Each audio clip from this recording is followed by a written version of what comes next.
जिस कथा की हम बात करने जा रहे हैं, जिस कथा को परम पूज्य गुरुदेव ने लिखा, परम पूज्य गुरुदेव कहते हैं, बेटे कथा वो है जो मन की व्यथा मिटाए, जो हमारे जीवन के दुखों को, संताप को समन कर ले, जो हमारे कष्ट मिटा दे, बेटे वो कथा। कथा वो जो मन की व्यथा, जो मन की पीड़ा मिटा दे, मन का दुख हटा दे, तो उस कथा को हमें श्रवण करना चाहिए। भाई बहनों, परम पूज्य गुरुदेव ने प्रज्ञा पुराण कथा जो 6 भागों में लिखी है। 4 भाग प्रज्ञा पुराण कथा के और 2 भाग प्रज्ञोपनिषद के। कितने दिन में लिखा? तो परम पूज्य गुरुदेव इसे बहुत द्रुत गति से लिखते थे। एक जगह प्राण प्रतिष्ठा करने के लिए परम पूज्य गुरुदेव गए और प्राण प्रतिष्ठा करके जैसे ही बाहर आए तो वहां एक जो है बाबूजी आए, बड़े लंबी उम्र के थे। गुरुदेव जैसे प्राण प्रतिष्ठा करके आकर के एक चबूतरे पर बैठे थे, आकर के कहने लगे, गुरुजी आपने बहुत लिखा, लेकिन इतना लिखा कि जिसकी कोई सीमा नहीं है, लेकिन हमारे काम का कुछ नहीं है।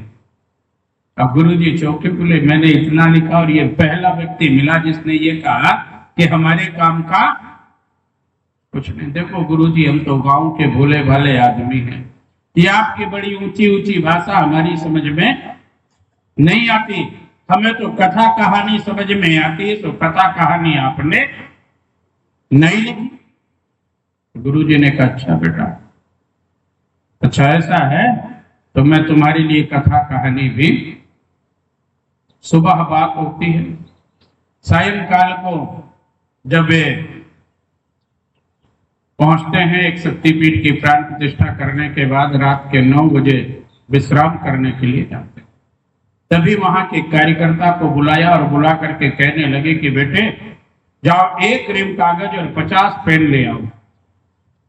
अब रात के 9 बजे छोटा सा शहर, 1 रिम कागज मिले तो मिले कहां से? पता चला कि पटवारी साहब आज ही लेकर के आए हुए हैं। भैया अब आप भी थोड़ी देर के लिए बैठ जाओ, डब्बा रखा हुआ है, जिसको पीना होगा जाके पी लेंगे, ठीक है? अब आप भी कुछ कथा सुन लो, शायद कोई व्यथा अपनी मिट जाए। तो उन्होंने कहा, तो पटवारी साहब से 1 रिम कागज लेकर के आए, 50 पेन ला करके गुरुदेव को दिया। रात के 9 बजे उन्हें यह दे करके गए। सुबह जब 4 बजे गुरुदेव के पास में मिलने गए तो 50 पेन खाली हो चुकी थी।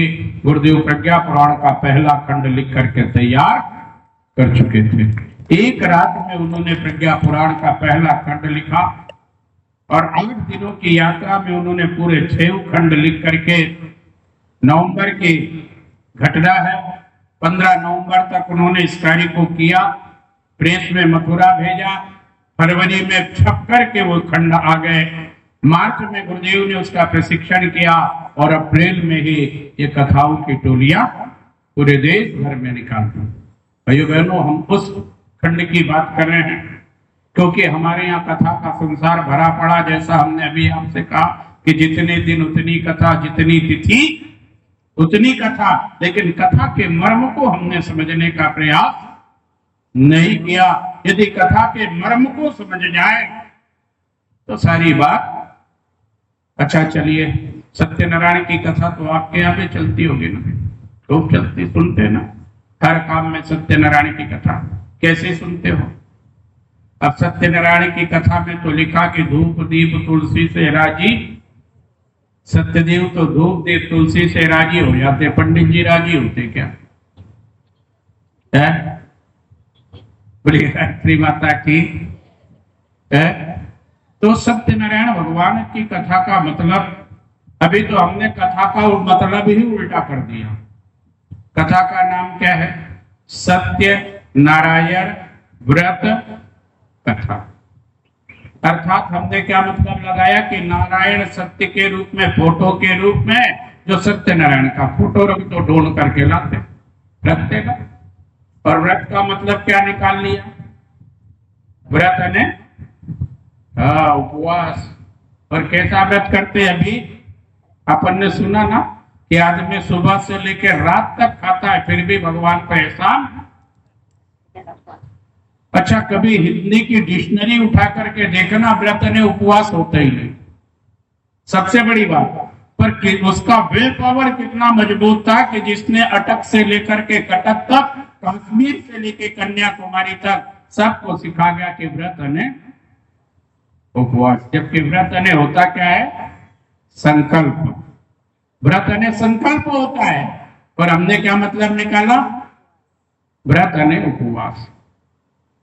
तो नारायण सत्य के रूप में नहीं है, सत्य नारायण के रूप में तो फोटो रखी, और व्रत का मतलब उपास रखा, और कथा का मतलब पोथी निकाली। कितना लाभ मिला, विचार करना। अच्छा, इसको ठीक उलट दो और फिर एक कथा करना, गारंटी है आपको पूरा पूरा लाभ मिलेगा। तो उलटिए, कथा का नाम क्या है? क्या नाम है? अरे बीच बीच में बोलते रहा करो, नींद नहीं आएगी है? तो कथा का नाम है सत्यनारायण व्रत कथा। कि नारायण सत्य के रूप में है, और पहले क्या थे? सत्य नारायण के रूप में। और यहां अब क्या हो गया कि नारायण सत्य के रूप में है। फोटो रखो चाहे मत रखो, और उस सत्य को जीवन में पालन करने का व्रत ने संकल्प लीजिए। क्या लीजिए? सत्य को पालन करने का संकल्प। फिर उपास करो चाहे मत करो, अब सत्य को जीवन में पालन करने का संकल्प 24 घंटे पहले लीजिए, और जब 24 घंटे हो जाए तो फिर भगवान का पूजन कीजिए। कथा का मतलब पूजन ऐसे है यहाँ। लेकिन हमें तो पोथी ना सुनाए तो बोले भी कथा तो, अरे भाई, तंगुध्वज नाम के राजा ने किया था, ये हम पढ़ते, लेकिन तंगुध्वज ने किसकी कथा पढ़ी थी? लकड़हारे ने कथा करी, ये हम पढ़ते हैं, पर लकड़हारे ने कौन सी कथा पढ़ी थी? लीलावती कलावती ने कथा करी, ये हम पढ़ते हैं, पर लीलावती कलावती ने कौन सी कथा पढ़ी थी? है वो कथा पढ़िए ना, कि जिससे उनकी व्यथा मिटी थी तो हमारी भी व्यथा। भाई बहनों, उन्होंने कोई कहानी नहीं पढ़ी थी, उन्होंने भगवान की श्रद्धा से पूजन किया था। कथा का मतलब पूजन। और पूजन का भी कैसा हो? तो पूजन का मतलब होता है जो हमें अपने लिए पसंद है, बस वही भगवान को पसंद है। जो हमें अपने लिए पसंद है वही भगवान को पसंद है। जैसा आप अपने साथ करते हो वैसे भगवान के साथ कर दो, कभी गलती नहीं होगी। पूजन में कभी कोई गलती नहीं होगी। लेकिन हमने वैसे पूजन किया क्या है? हम तो भगवान के लिए बिल्कुल एक अलग कैटेगरी बना रखी है, बना रखी। तभी ये भैया गुड़ लाए तो इसमें ये पूजा की सुपारी भी निकल रही। ये काय की सुपारी है? जो किसी काम के नहीं, वो भगवान के काम के। भाई पेड़ में सूख गई, अब इसको क्या करें? ये किसी काम में तो आते नहीं। तो आदमी बड़ा चालाक, उसने क्या करा? उसने झट इसको क्या नाम दे दिया? पूजा की सुपारी। अच्छा तुम खा लो।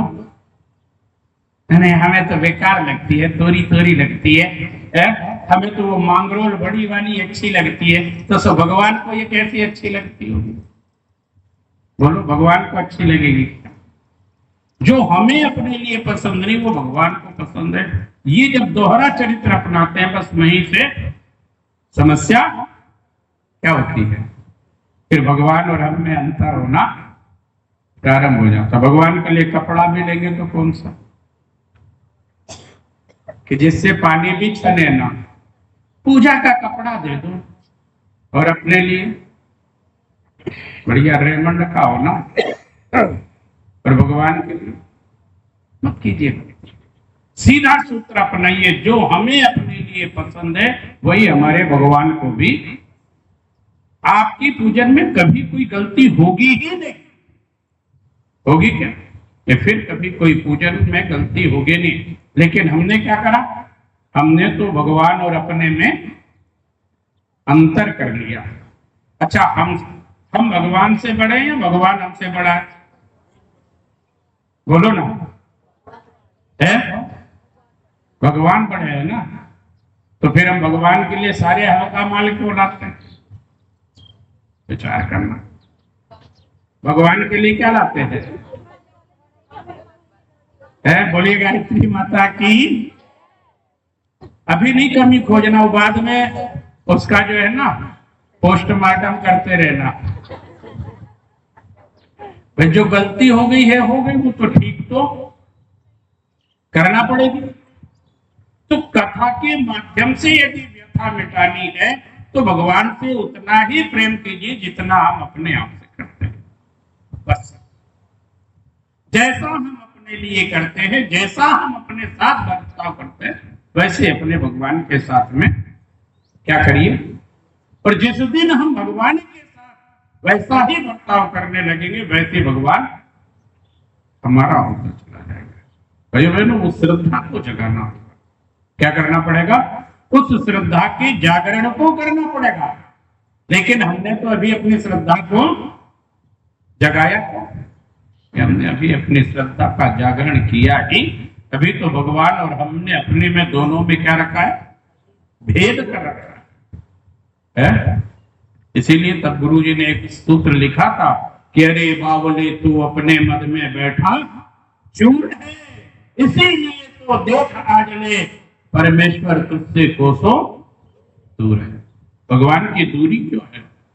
क्योंकि हम अपने ही अहंकार में पड़े हुए हैं। हमने भगवान को अपना माना क्या? हमने भगवान को अपना माना ही नहीं। और जिस दिन हमने भगवान को अपना मान लिया होता, मीरा ने अपना माना था।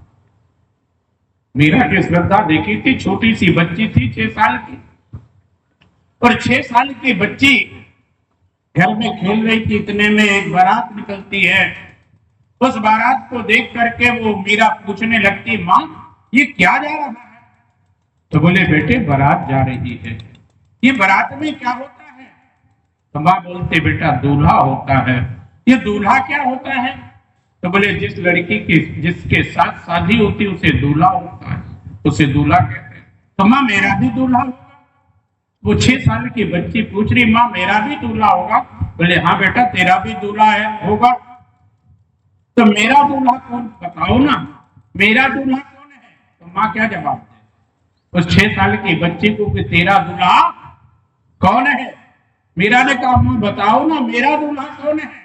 तो वही भगवान कृष्ण की फोटो लगी हुई थी। उन्होंने कहा तेरा दूल्हा तो यही है, तेरा दूल्हा यही है। तो मीरा नाचने लगी, ये मेरा दूल्हा है, ये मेरा दूल्हा है। और वो भगवान की फोटो के साथ खेलती रहती है। एक दिन की घटना घटती है। क्या घटना घटती है? एक संत उसके दरवाजे पर भिक्षा मांगने आते हैं, और जब भिक्षा मांगने के लिए आते हैं तो उनके हाथ में ठाकुर जी की बड़ी मनोहर बड़ी सुंदर मूर्ति। मीरा दौड़ करके गई, ठाकुर ने जैसे ही आवाज लगाई अलक निरंजन, सो मीरा दौड़ करके गई और उसने संत के हाथ में जैसे उस मुरली मनोहर की प्यारी मूर्त को देखी तो दौड़ करके माँ के पास आकर के कहने लगी, माँ मेरा दूल्हा आया हुआ है, चल मेरा दूल्हा आया हुआ है। माँ कहती है पगला गई है, तेरा दूल्हा आया है?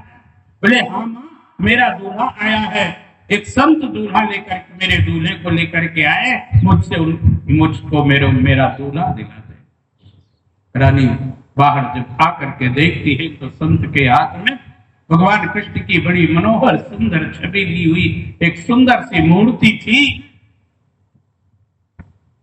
मीरा कहती है कि माँ मेरा दूल्हा मुझे दिला दे। मीरा की माँ ने संत से कहा, स्वामी जी यदि बुरा ना मानो तो बच्ची बिछुड़ गई है, ये मूर्ति इसे दे दो। तो उन्होंने कहा मैं मेरा ठाकुर किसी को देने वाला। मीरा की माँ ने कहा मैं इस मूर्ति के दांत के बराबर सोने की मूर्ति बना करके तुम्हें दे दूंगी, लेकिन ये मेरी बेटी को। बोले मैं मेरा ठाकुर किसी भी कीमत पे किसी को देने वाला नहीं। चले गए संत, चले गए।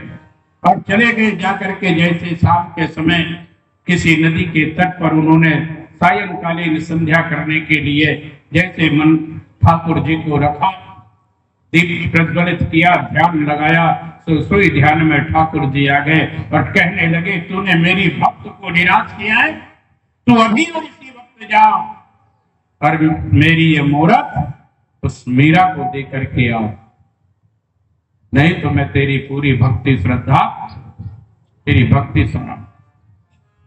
संत जी बहुत डरे, दौड़ करके लौट करके मीरा के पास में आए और मीरा को वो सुंदर प्यारी सी जो है मूर्ति दे करके वो चले।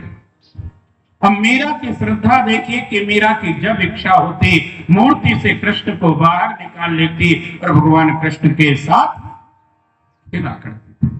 वो मूर्ति आज भी उदयपुर में रखी हुई है, लेकिन वो मूर्ति आज भी तरस रही है कि काश कोई मीरा आती और जो मुझे इस मूर्ति से बाहर निकाल करके मेरे साथ खेला करती। गोविंदा गोविंदा गोपाला, गोविंदा गोविंदा गोपाला, नटवरना गोविंदा मन गोविंदा, नटवरना गोविंदा मन गोविंदा।